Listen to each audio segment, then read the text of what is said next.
From a humble beginning to a global icon, the BMW 5 Series has defined the luxury sports sedan for over 50 years. But which generation was the best? Which one nearly destroyed the brand? And which one saved it? Let's find out! This is the complete evolution of the BMW 5 Series.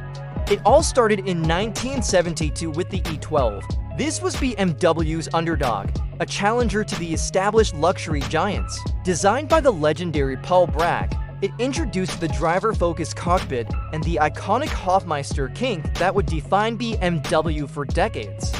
It wasn't the fastest, but it was nimble, stylish, and it set the stage for everything that followed. But then came its successor, and this is where the real rivalry began. In 1981, the E28 arrived. Most people tend to skip over this model, but here's why they're wrong.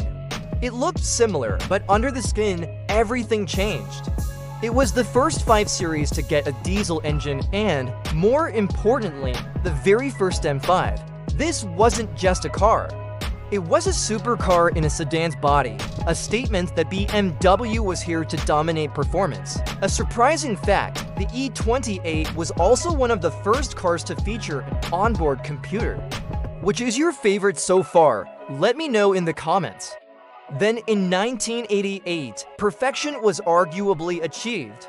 The E34, for many, this is the definitive 5 Series. It was more aerodynamic, more luxurious, and the M5 version was an absolute monster.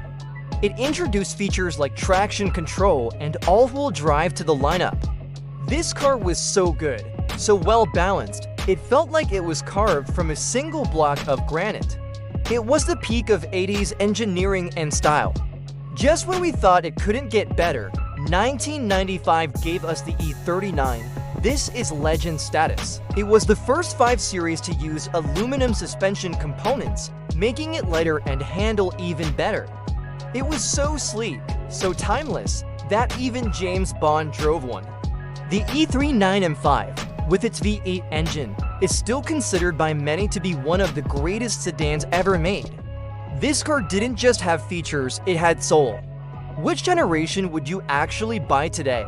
But then, BMW took its biggest risk. The year is 2003, and the E60 drops. The design, by Chris Bangle, was so controversial it split the fan base in two. The Bangle butt and flame surfacing were either loved or hated. But here's what most people don't know. Despite the controversy, the E60 was a massive sales success. It introduced the feature that changed luxury cars forever, iDrive. And of course, the iconic Angel Eye headlights. Wait for it. The E60 M5 also packed a screaming V10 engine straight from Formula One, a huge risk that ultimately paid off. After the controversy, BMW needed a comeback, a car everyone could love.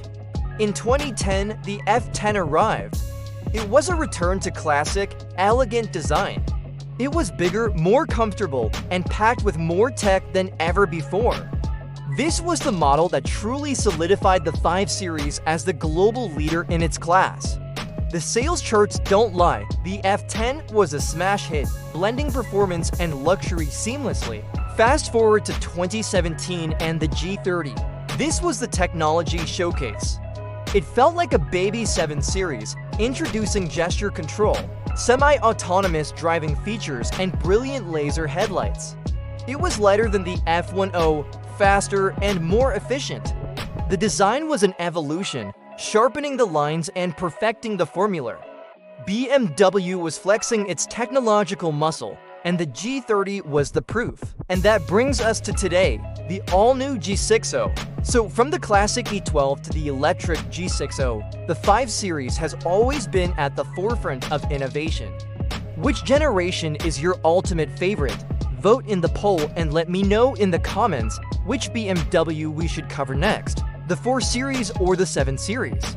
Thanks for watching, and don't forget to subscribe for our next evolution video.